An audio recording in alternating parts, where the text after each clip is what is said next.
Hello दोस्तों, आज आपको सुनाने जा रही हूँ गौतम बुद्ध की जन्म से लेकर मरने तक की कहानी। बस वीडियो की लास्ट तक बने रहिए।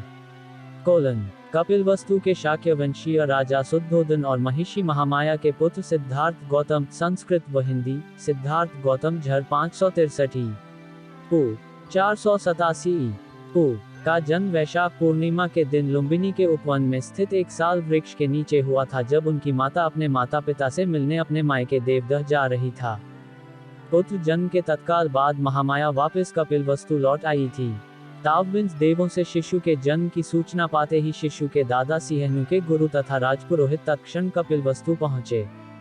शिशु को अपनी गोद में उठाया। जैसे ही शिशु को निकट से देखा तो उनकी आंखें पहले तो खुशी से चमक उठी, लेकिन फिर आंसुओं में डूब गईं। राजा शुद्धोदन द्वारा कारण पूछे जाने पर उन्होंने बताया था, यह शिशु बुद्ध बनने वाला है, इसलिए मैं प्रसन्न हूँ। किंतु दुख इस बात का है कि शिशु की बुद्धत्व प्राप्ति तक मैं जीवित नहीं रह सकूंगा। शिशु के जन्म के 5वें दिन उसके नामकरण के अवसर पर 108 ज्योतिषियों को आमंत्रित किया गया था, जिनमें 8 विलक्षण ज्योतिषी भी थे। उन 8 में से 6 राम, ध्वज, लखन, मंती, भोज और सुदंत ने यह भविष्यवाणी की थी कि वह शिशु या तो चक्रवर्ती सम्राट बनेगा या एक बुद्ध।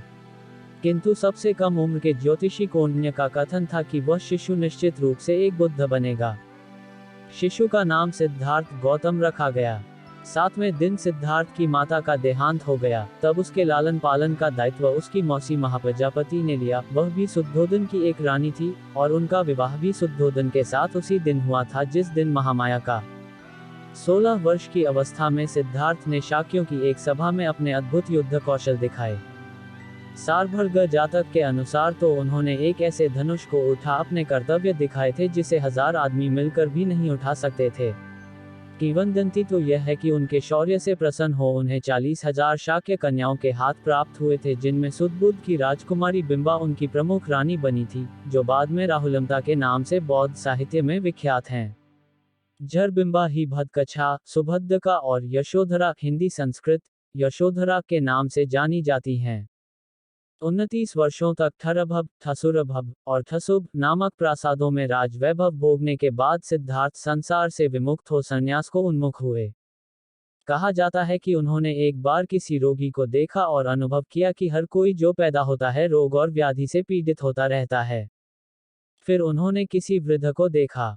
इससे उन्हें यह विदित हुआ कि हर कोई जो जन्म लेता है कालांतर में वृद्ध भी होता है, उसके हाथ पैर शिथिल और जर्जर हो जाते हैं। फिर जब उन्होंने एक मृत को देखा तो यह ज्ञान पाया कि हर कोई जो जन्म लेता है एक दिन मृत हो अपने संसार और नश्वर शरीर को भी छोड़ जाता है, तब सारे सुख, सुविधाओं और वैभव की वस्तुएं निरर्थक हो जाती है। अतः संसार सारहीन है। अंततः जब उन्होंने वैभव का त्याग कर सत्य का अन्वेषण कर रहा था तो उन्होंने भी संसारिकता का परित्याग कर संन्यास वरण कर गृह त्याग किया।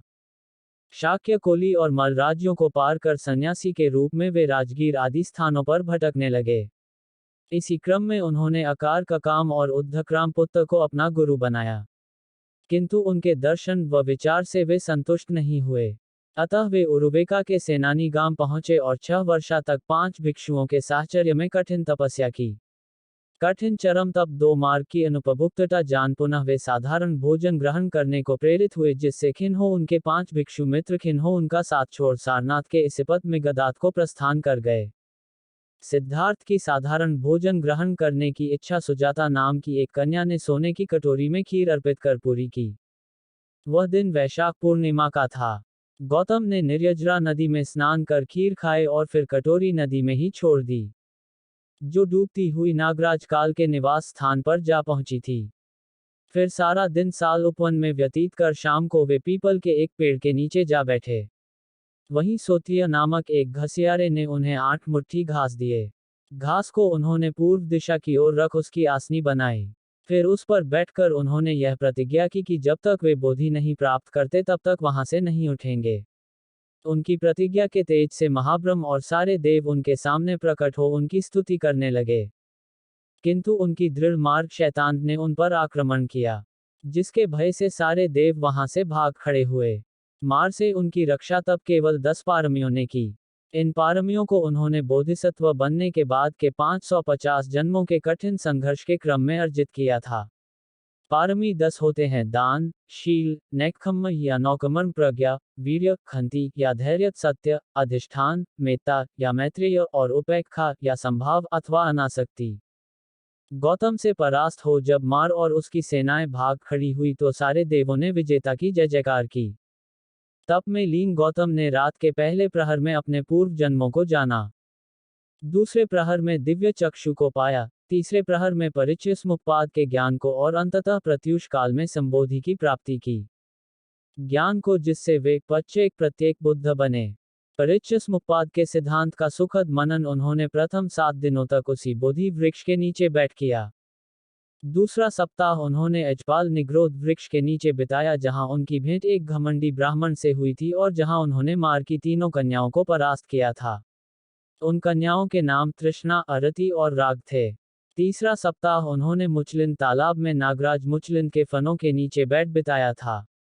चौथे सप्ताह वे राजायतन पेड़ के नीचे बैठे रहे जहां उन्होंने तपुस और मल्लिक को बिना किसी देखना सुनाए ही अपना अनुयायी बनाया। तत्पश्चात ब्रह्मसहमपति के आग्रह पर उन्होंने पीड़ित मानव के उत्थान के लिए धम्मचक्कपनत्तन का निश्चय किया। दूसरों के उत्थान की प्रतिज्ञा से वे सबन्यु सर्वज्ञ बुद्ध कहलाए।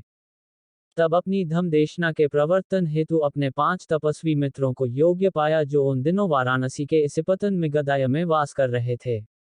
इस धम्मचक्र प्रवर्तन की महत्ता को अशोककालीन सारनाथ सिंह स्तंभ में दर्शाया गया है जो आज भारतीय गणराज्य का राजकीय चिन्ह है। 4 मुख वाला वह सिंह स्तंभ बुद्ध के धम्म या देशना का सिंह नाद आज भी हर दिशा में गुंजाता प्रतीत होता है।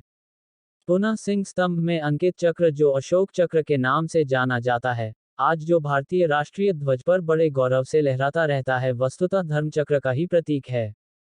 गौतम बुद्ध की जन्म कथा। जैसे ही गौतम गर्भस्थ हुए उसी क्षण 32 प्रकार की दैविक घटनाएं घटित हुई थी जिनमें भूचालच, 10,000 लोगों में अचानक रोशनी का फैलाव और नरक की अग्नि का शमन उल्लेखनीय है। 10 महीनों के बाद लुम्बिनी के एक उपवन में गौतम का जन्म हुआ। कहा जाता है शिशु के जन्म 4 महाब्रह्मों द्वारा बिधाई गई स्वर्ण जाल में हुआ था तथा दैवी बारिश में उनका स्नान हुआ था। जन्म लेने के साथ ही शिशु ने 7 पग बाए थे और सिंहनाद करते हुए स्वयं का परिचय लोकनाथ के रूप में दिया था। जिस दिन गौतम का जन्म हुआ था उसी दिन बोधि वृक्ष, राहुल माता, यशोधरा अश्व, सारथी धन, उनका हाथी और 7 प्रकार के बहुमूल्य कोष भी उत्पन्न हुए थे।